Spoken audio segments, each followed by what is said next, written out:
Mojtabakhamenei, we are also hearing from Donald Trump. US President Donald Trump has defended the American position on the Iran conflict, saying that while the United States benefits from higher oil prices as the world's largest oil producer, but the real priority is preventing Iran from acquiring nuclear weapons. Trump described Iran as an evil empire and said that Washington would never allow Tehran to obtain nuclear capability or destabilize the Middle East. And more reports coming in. US President Donald Trump, it seems, is eager now to continue the war on Iran for at least another 3 to 4 weeks before making a decision on the next step. Let me go straight across to my colleague Mayank, who is joining us live from Tel Aviv. Mayank, it has been a day of fast-paced developments, as it were, but we are hearing both from the Supreme Leader of Iran, the new Supreme Leader of Iran, and from Donald Trump. But we are also hearing reports from the American media that is quoting US intel reports and saying, so far, there is no indication that the regime in Iran is under any danger of collapse. Is that why President Trump, despite his bluster, thinks that he may need to continue this war for the next 4 weeks or so?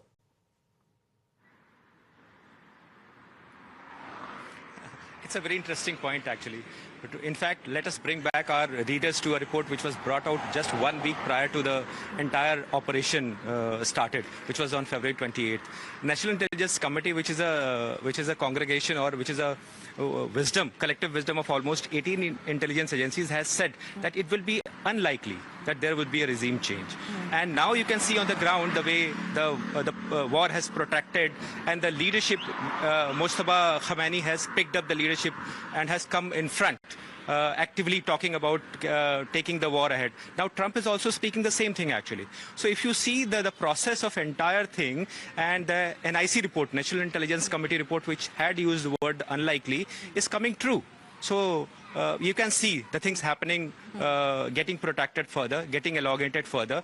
And these operations, like today, there was a base of Italy which was hit, which means that ambit of this entire warfare, envelope of the violence, it is going to expand further. The countries will pick in, more countries will join in. And as far as fuel and energy security is concerned, that is also getting embroiled further and further. And Strait of Hormuz, it has become, has come into the center of attraction.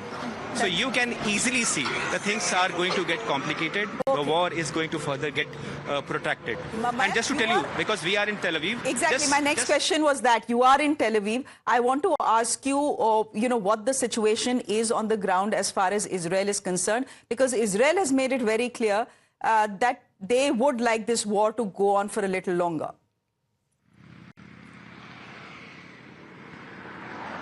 I have to bring this out very conspicuously.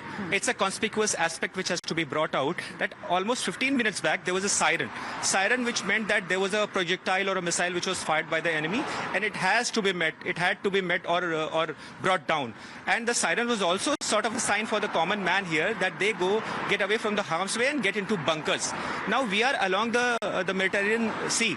And as far as the things are concerned, after 15 minutes, we can see people. People have picked up their daily routine. Sure. The vehicles are plying, and people are doing their daily chores. Okay. And along the sea beach, people are exercising. It has become a normal thing. It is also a reflection of a society which is conscription itself. Right now, good or bad is not the point here which I am trying to talk. But standard operating procedures for a society which has conscription, which is necessary serving into the armed forces, makes it clear for the people that if anything harmful is about to happen, the society is together and they'll immediately follow a standard operating procedure. All right. Mayank, thank you very much for joining us from Tel Aviv.